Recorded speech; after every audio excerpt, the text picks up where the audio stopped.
জমির অর্জনে তারাই পথভ্রষ্ট করেছিল। আজকে ফকির সন্ন্যাসীদের বিরুদ্ধে যারা এই আক্রমণ করছে তারা বাংলাদেশের সভ্যতার শত্রু।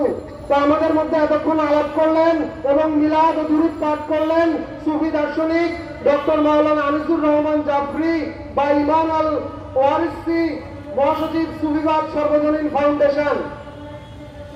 বন্ধুগণ, এখন আমাদের মধ্যে সংহতি জানিয়ে সংক্ষিপ্ত বক্তব্য রাখবেন সৈকত আরিফ, সাধারণ সম্পাদক, বাংলাদেশ ছাত্র ফেডারেশন।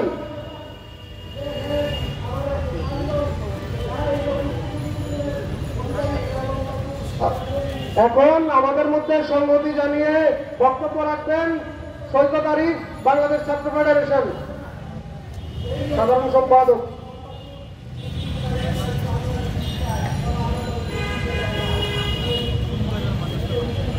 করা যাবে না, সেই রকম বাংলাদেশের জন্য বাংলাদেশের মানুষ লড়াই করেছেন।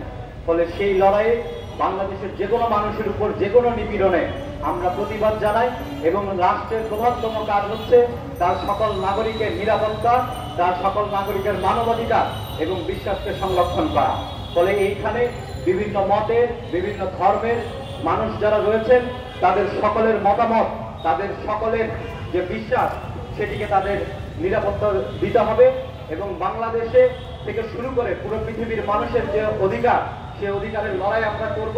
বাংলাদেশে বিগত কিছুদিনে, বিশেষত 5 আগস্টের পর থেকে আমরা দেখলাম যে এইখানে বিভিন্ন মাজারে হামলা করছে, বিভিন্নভাবে মাজার ভাঙচুরের ঘটনা ঘটছে। আমরা সেটার তীব্র নিন্দা জানাই এবং আমরা বলি যে সরকারের দায়িত্ব হচ্ছে এখানে সকল মানুষের, সকল বিশ্বাসের মানুষের নিরাপত্তা দেয়া।